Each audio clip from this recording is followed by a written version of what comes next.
Assalamu alaikum students. Our today's topic is the color of complexes यानी transition metal complex compounds जो बनते हैं उनके कलर्स किस तरह से होते हैं, किस वजह से होते हैं, उसको हम इस लेक्चर में एक्सप्लेन करेंगे। तो जो कलर्स हैं उसका हमने स्टार्ट में पढ़ा था प्रॉपर्टीज ऑफ ट्रांजिशन मेटल्स में कि डी ट्रांजिशन की वजह से ये ट्रांजिशन मेटल्स जो हैं इनके कंपाउंड्स कलर्ड होते हैं। अब डी जो है ये ऑर्बिटल है जो कि ट्रांजिशन मेटल्स में इनकम्प्लीट होते हैं या इन प्रोसेस ऑफ कंप्लीशन होते हैं। और टोटल हमारे पास 5 डी ऑर्बिटल्स होते हैं और उनकी शेप्स जो हैं या तो 4 लोब्स होती हैं या 2 डम्बेल जो हैं वो शेप्स हैं। तो इनमें जो 5 ऑर्बिटल्स हैं इनके नाम d x y, d x z, d y z, d x square minus y square और डी जी स्केयर, ये 5 के 5 ऑर्बिटल्स जो हैं इनकी एनर्जी सेम होती है। और इस टर्म को हम यानी कि सेम एनर्जी के होने को हम डी जनरेट कहते हैं। यानी जब मेटल आइन है या आइसोलेटेड एटम है तो उस वक्त सारे डी ऑर्बिटल जो हैं वो एक ही एनर्जी लेवल पे हैं और उसको हम डी जनरेसी कहते हैं या डी जनरेट ऑर्बिटल्स कहते हैं। और जब ये उसमें लिगेंड अप्रोच करता है और एक कम्प्लेक्स आइन या कम्प्लेक्स कंपाउंड बनता है लिगेंड के करीब आने से, तो इन डी ऑर्बिटल्स जो हैं इनकी एनर्जी डिफरेंट हो जाती है क्योंकि उनके करीब आने से जो इलेक्ट्रॉन्स हैं लिगेंड के ऊपर जो कि इसने प्रोवाइड करने हैं ट्रांजिशन मेटल को, उनके इलेक्ट्रिक फील्ड जो हैं इन ऑर्बिटल्स को इस तरह से इफेक्ट करते हैं कि इसमें दो एनर्जी लेवल जो हैं ये क्रिएट हो जाते हैं। अब वो स्पेस में किस किस जगह पे डी ऑर्बिटल्स होंगे, उनकी स्पेस में जो अरेंजमेंट होगी वो और एनर्जी के जो लेवल होगा कि कितना गैप आता है उनके दरमियान में, ये चीज़ डिसाइड करती है कि उसमें बॉन्डिंग, कलर और मैग्नेटिक प्रॉपर्टीज जो ट्रांजिशन मेटल्स की वो क्या होंगी। सो लिगेंड के करीब आने से एक इलेक्ट्रिक फील्ड जो है वो क्रिएट होता है और ये जो 5d ऑर्बिटल्स हैं ये 2 डिफरेंट एनर्जी लेवल्स में डिस्ट्रीब्यूट हो जाते हैं और ये डी ऑर्बिटल जो है ये नॉन डी जनरेट हो जाते हैं, यानी कि अब ये डी जनरेट नहीं रहे, एक ही एनर्जी लेवल पे नहीं रहे और उनके दरमियान में जो एनर्जी का गैप आ जाता है उसको हम डेल्टा से रिप्रेजेंट करते हैं। डेल्टा मीन कि इनमें जो डिफरेंस ऑफ एनर्जी है। अब ये जो डिफरेंस ऑफ एनर्जी है इसको हम इसकी बेस पे हम इसको 2 डिफरेंट जो है वो टाइप्स में डिवाइड कर सकते हैं इसकी स्प्लिटिंग को। तो नंबर 1 इज ऑक्टाहेड्रल कॉम्प्लेक्सेस। तो ऑक्टाहेड्रल कॉम्प्लेक्सेस वो हैं कि जिसमें हमारे पास जो स्प्लिटिंग हो रही है उसमें दो एनर्जी लेवल्स में जो लोअर लेवल पे आएंगे ऑर्बिटल्स वो 3 डी ऑर्बिटल्स आ जाएंगे। तो जैसे ही जो है ये लिगेंड इसको अप्रोच करेगा, पहले जब मेटल एटम या आइन है तो उसमें 5 के 5 डी ऑर्बिटल्स एक लेवल पे हैं जिसको हम डी जनरेट ऑर्बिटल्स कहते हैं। जैसे इस केस में एग्जांपल दी गई है टाइटेनियम का कम्प्लेक्स है जिसमें 6 वाटर मॉलिक्यूल्स जो हैं ये एज ए लिगेंड इसके साथ अटैच हैं और ओवरऑल कम्प्लेक्स +3 चार्ज है इस पे। और इसमें डी ऑर्बिटल में एक ही इलेक्ट्रॉन है जिसको कि रेड कलर से यहाँ पर शो किया गया है।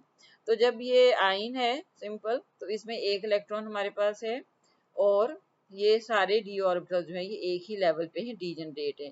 जैसे ही लिगेंड इसके करीब आता है, लिगेंड मीन वाटर मॉलिक्यूल्स जो कि इसके साथ बाइंड होंगे, सो लिगेंड जब करीब आता है तो ये डी ऑर्बिटल जो है ये डी जनरेट नहीं रहते बल्कि लिगेंड के इंटरेक्शन से ये 2 सेट्स में डिवाइड हो जाते हैं जो कि यहाँ पर शो किए गए हैं। 3 ऑर्बिटल्स का सेट जिसमें कि d x y, d y z और एक्स जी है, इसकी एनर्जी लो होती है और 2 ऑर्बिटल्स जो कि d x square minus y square और डी जी स्केयर, इसकी एनर्जी ज्यादा हो जाती है। तो यहाँ पर जो है ये पेरेंट जो जब यानी जब ये एटम या आयन के फॉर्म में थे तो वो वाले जो ऑर्बिटल्स थे उनसे इसकी एनर्जी थोड़ी सी ज्यादा है अभी भी, और ये जो हाई एनर्जी वाला है वो तो इससे काफी ज्यादा हाई एनर्जी पे चला जाता है। अब इनके दरमियान में जो एनर्जी गैप है इसको डेल्टा ई से रिप्रेजेंट किया गया है और इलेक्ट्रॉन जो है ये लो एनर्जी वाले ऑर्बिटल में फील होंगे। पहले तो एक इलेक्ट्रॉन है तो ये डी एक्स वाई में ही आएगा, बाकी ऑर्बिटल्स जो है डी ऑर्बिटल्स वो वेकेंट रहेंगे।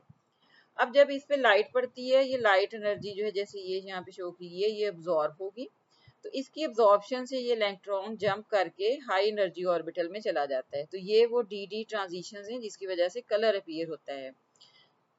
अब कलर कैसे अपीयर होगा कि इसमें जो है इसकी अब्जॉर्प्शन से एक लाइट वेवलेंथ जो है अब्जॉर्ब होती है और बाकी ट्रांसमिट होती है। तो जो ट्रांसमिट होती है उसके अकॉर्डिंगली उसमें कलर अपीयर होता है। तो ये वो स्प्लिटिंग है जिसमें जिसको कि हम ऑक्टाहेड्रल कम्प्लेक्स कहते हैं, और ये उस वक्त होती है जब हमारे पास 6 लिगेंड्स अप्रोच करते हैं मेटल आयन को। तो मेन फीचर्स इसकी क्या है कि इसमें जो डी ऑर्बिटल्स हैं ये 2 सेट्स में डिस्ट्रीब्यूट हो जाते हैं, जिसमें लो एनर्जी ऑर्बिटल्स में 3 ऑर्बिटल्स डी ऑर्बिटल्स इन्वॉल्व हैं जो कि डी एक्स वाई एक्स ई और वाई सी हैं, और हाई एनर्जी वाले 2 हैं जो कि d x square minus y square और डी जी स्क्र हैं। उसके बाद हमारे पास है टेट्राहेड्रल कॉम्प्लेक्स। तो टेट्राहेड्रल कॉम्प्लेक्स में हमारे पास 4 लिगेंड जो हैं ये अप्रोच करेंगे, और तब ये स्प्लिटिंग पैटर्न हमें ऑब्जर्व होता है। और इसमें यहाँ पर एग्जांपल है CuCl4, कॉपर का जो कॉम्प्लेक्स बनता है जब क्लोराइड जो है वो लिगेंड इसके साथ अटैच होते हैं, तो उसमें हमें टेट्राहेड्रल जो है ये स्प्लिटिंग पैटर्न नजर आता है। तो टेट्राहेड्रल कॉम्प्लेक्सेस में जो लिगेंड है जब ये नॉर्मल हालत में है, एटम या आयन की फॉर्म में है, तो उसमें हमारे पास सारे ऑर्बिटल सेम लेवल पे हैं जिसको डीजनरेट ऑर्बिटल्स कहते हैं। और इस एग्जाम्पल में जिसमें कॉपर क्लोराइड के साथ जो है ये बाइंड है, कॉम्प्लेक्स कंपाउंड बना है, इसमें हमारे पास डी ऑर्बिटल में टोटल 9 इलेक्ट्रॉन्स हैं, एक जो है ये अनपेयर्ड है। जब लिगेंड इसको अप्रोच करता है तो इसकी एनर्जी इंक्रीज हो जाती है और उसके बाद ये स्प्लिट हो जाता है 2 डिफरेंट सेट्स में, जिसमें लो एनर्जी ऑर्बिटल जो है वो 2 हैं। तो ये उसके इनवर्स है, उसमें 3 थे, इसमें 2 हैं, और वो 2 d x square minus y square और डी जी स्क्र हैं। और हाई एनर्जी ऑर्बिटल्स जो हैं वो d x y y z और एक्स जी है, 3 का जो सेट है उनकी एनर्जी ज्यादा है। अब जो है इलेक्ट्रॉन्स, इसमें हमारे पास पहले लो एनर्जी वाले में फिल होंगे, 4 इलेक्ट्रॉन्स इधर आ जाएंगे, और रिमेनिंग इलेक्ट्रॉन जो हैं 5 वो हाई एनर्जी ऑर्बिटल में जाएंगे। अब्जॉर्प्शन ऑफ लाइट से ये इलेक्ट्रॉन जंप करके हाई एनर्जी वाले में शिफ्ट हो जाएगा, और जो कम्प्लीमेंट्री कलर होगा वो अपीयर होगा इसमें। तो इसमें जो है जो स्प्लिटिंग पैटर्न है उसमें हमारे पास 2 ऑर्बिटल्स जो हैं वो लो एनर्जी के हैं, और 3 ऑर्बिटल्स जो हैं ये हाई एनर्जी के हैं। उसके बाद है कलर फॉर्मेशन की, ये जो कलर्ड कंपाउंड्स हमें नजर आते हैं उसके लिए क्या फिनोमिना है। तो अभी हमने डी डी ट्रांजिशंस पढ़ी हैं कि एक डी ऑर्बिटल से दूसरे डी ऑर्बिटल में इलेक्ट्रॉन ट्रांसफर होता है, तो उसके रिजल्ट में हमें कलर कंपाउंड जो है वो यानी कंपाउंड का कलर नजर आता है। अब जब तो ये लाइट अब्जॉर्ब होगी इलेक्ट्रॉन जिस एनर्जी से ट्रांसफर होगा लो एनर्जी डी ऑर्बिटल से हाई एनर्जी ऑर्बिटल्स में, तो अगर तो वो उस लाइट में जो हमारे पास विजिबल लाइट है उसमें सारे के सारे कलर्स अब्जॉर्ब हो जाते हैं, तो फिर कम्प्लेक्स ब्लैक कलर में हमें नजर आएगा, फिर कम्प्लेक्स का कलर ब्लैक होगा। अगर वो सारी की सारी लाइट जो है वो ट्रांसमिट हो गई है या रिफ्लेक्ट हो गई है तो कंपाउंड वाइट कलर का होगा। और अगर उसका कोई पोर्शन जो है वो अब्जॉर्ब हुआ है, कुछ पार्ट अब्जॉर्ब हुआ है और बाकी रिमेनिंग पार्ट जो है वो रिफ्लेक्ट हो गया है, तो हमें जो है वो डिफरेंट कलर नजर आएंगे, जो कि डिपेंड करेंगे कि कौन सी लाइट जो है ये रिफ्लेक्ट हुई है। अब यहाँ पर आपको कम्प्लीमेंट्री कलर्स जो हैं ये यहाँ पे सर्कल की फॉर्म में दिखाए गए हैं। जैसे कि अगर एक कम्प्लेक्स जो है वो येलो कलर जो है ये अब्जॉर्ब कर लेता है, तो उसके ऑपोजिट जो है वो हमें वायलेट कलर नजर आ रहा है। तो अगर येलो लाइट अब्जॉर्ब होगी तो वो कंपाउंड जो है वो वायलेट कलर का हमें नजर आएगा। तो येलो लाइट वो अब्जॉर्ब करके और इलेक्ट्रॉन जो है वो ट्रांसफर हो जाएगा हाई एनर्जी में, और जो रिमेनिंग लाइट होगी वो रिफ्लेक्ट हो जाएगी। अब उस जो रिफ्लेक्ट हुई हुई लाइट है उससे हमें कलर जो है वो नजर आएगा, जो भी लाइट उसमें रिफ्लेक्ट होगी। So the light energy involved in transition of electron is responsible for showing definite color. The unabsorbed light is transmitted and decide the nature of electron. तो ये जो लाइट ट्रांसमिट होगी या जो लाइट रिफ्लेक्ट होगी वो decide करेगी कि कौन सा कलर होगा कंपाउंड का, और इस प्रोसेस को हम डी ट्रांजिशन जो है ये कहते हैं। अब ये जो एनर्जी है इस डी ट्रांजिशन के लिए जो एनर्जी हमें रिक्वायर्ड है वो जो हमारे पास इक्वेशन है प्लैंक्स इक्वेशन, उसके अकॉर्डिंगली जो गैप होगा डेल्टा ई होगा, यानी दोनों ऑर्बिटल्स के दरमियान में जो एनर्जी गैप होगा उसके इक्वल अमाउंट की एनर्जी जब पड़ेगी कंपाउंड पे तब वो अब्जॉर्प्शन होगी। और वो डेल्टा ई किसके इक्वल है, एच म्यू, म्यू यहाँ पे फ्रीक्वेंसी है और इसको हम एच सी ओवर लैम्डा भी कह सकते हैं।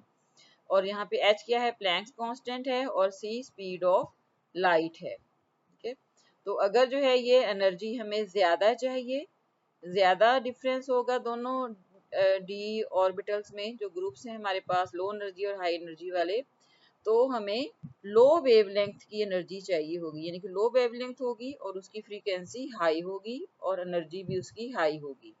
ठीक है, नेक्स्ट है effect of ligand on delta E and colour, के लिगेंड जो है वो एनर्जी गैप कैसे डिसाइड करता है और कलर कैसे डिसाइड करता है।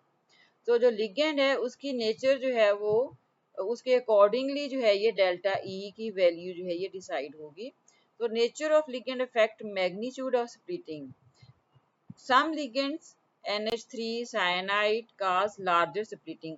तो अगर जो है वो ट्रांजिशन मेटल उसके करीब अमोनिया या साइनाइड ये लिगेंड अप्रोच करते हैं तो वो जो दोनों सेट हैं ऑर्बिटल्स के उनके दरमियान में एनर्जी गैप या एनर्जी डिफरेंस ज्यादा क्रिएट करते हैं। जबकि कुछ लिगेंड्स जो हैं जैसे क्लोराइड और आयोडाइड है, अगर ये अप्रोच करते हैं आयन को तो ये एनर्जी गैप कम जो है वो क्रिएट करते हैं, तो डेल्टा ई जो है वो स्मॉल होती है। अब अगर डेल्टा ई की वैल्यू ज्यादा है तो इसका मतलब है कि हमें जो रेडिएशन चाहिए या जो लाइट एनर्जी चाहिए उसकी फ्रीक्वेंसी ज्यादा होनी चाहिए। ज्यादा फ्रीक्वेंसी मीन वेवलेंथ उसकी शॉर्ट होनी चाहिए क्योंकि एनर्जी ज्यादा है, जो एनर्जी गैप है वो ज्यादा है। अब वो एनर्जी जो अब्जॉर्ब होगी वो नॉर्मली होगी वायलेट या ब्लू कलर की रेंज में, जो कि अब्जॉर्ब होगी।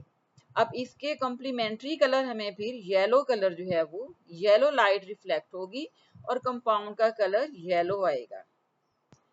और उसके इनवर्स में जबकि कुछ कम्प्लेक्सेस जो हैं वो लो एनर्जी की लाइट अब्सॉर्ब करते हैं, यानी उनमें एनर्जी गैप कम है, तो उस केस में फिर रेड या ऑरेंज कलर जो है ये अब्सॉर्ब होगा और जो कम्प्लेक्स होगा उसका ब्लू या ग्रीन कलर जो है ये उसमें अपीयर होगा। तो जो लिगेंड्स हैं उनको एनर्जी डिफरेंस जो है वो क्रिएट करने के लिहाज से यहाँ पे एक सीरीज में अरेंज किया गया है, जिसमें कि हाई डेल्टा ई जो हैं वो लिगेंड्स जो ज़्यादा एनर्जी गैप क्रिएट करते हैं वो हमने लेफ्ट साइड पे लिखे हैं। जैसे साइनाइड सबसे ज़्यादा डेल्टा ई क्रिएट करेगा, उसके बाद नेक्स्ट है थाइलीन, डाइमीन, फिर है ammonia, water, OH, chloride, bromide, iodide. तो सबसे ज्यादा डेल्टा ई क्रिएट करता है साइनाइड और सबसे कम आयोडाइड। तो ये एक सीरीज में जो है ये इसको अरेंज किया हुआ है हमने, जिसमें हाई डेल्टा ई से लो डेल्टा ई का जो है ये ट्रेंड यहाँ पर मेंशन किया गया है। First question of quick check 18.4 is how does presence of ligand affect degeneracy of d orbitals in a complex। तो ligand किस तरह से जो complex के d orbitals हैं उसकी degeneracy को affect करता है या change करता है। तो जब ट्रांजिशन मेटल आयन फ्री है तो सारे d orbitals जो हैं वो सेम एनर्जी पे हैं, लेकिन जैसे ही ligand करीब आता है तो कम्प्लेक्स कंपाउंड बनने से पहले डी ऑर्बिटल्स जो हैं उनके दरमियान में एनर्जी गैप आ जाता है और उस एनर्जी गैप की वजह से वो दो डिफरेंट ग्रुप्स में सेपरेट हो जाते हैं। So answer is in a free transition metal line 5 d orbitals are degenerate, meaning they all have same energy. When ligand approach the metal line to form coordination complex, negative charge or lone pair of ligand repel the electron in the d orbitals. Since ligand approach from specific direction, not all d orbital experience same repulsion। तो जो repulsion है वो same नहीं होती सारे D orbitals के लिए, किसी के लिए ज्यादा रिपल्शन और किसी की कम होती है। As a result the degeneracy of d orbital is removed and split into groups with two different energies. This phenomena is called crystal field splitting. तो इसको crystal field splitting कहते हैं, जिसकी वजह से हमें डिफरेंट ग्रुप्स जो है वो नजर आते हैं डी ऑर्बिटल्स के, एक की एनर्जी कम और एक की ज्यादा होती है। सेकेंड क्वेश्चन, डिस्क्राइब की difference in D orbital splitting pattern between octahedral and tetrahedral complex.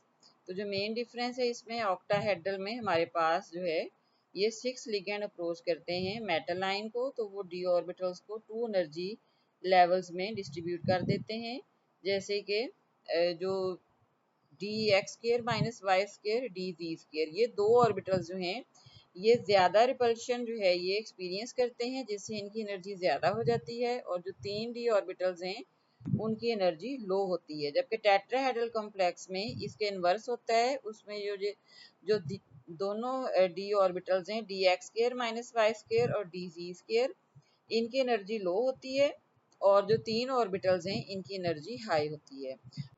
इन दोनों कॉम्प्लेक्सेस का कंपैरिजन यहाँ पर टेबल फॉर्म में भी दिया गया है, जिसमें लेफ्ट कॉर्नर पे फीचर्स और टेट्राहेड्रल और ऑक्टाहेड्रल कॉम्प्लेक्स में उनकी डिटेल्स दी गई हैं।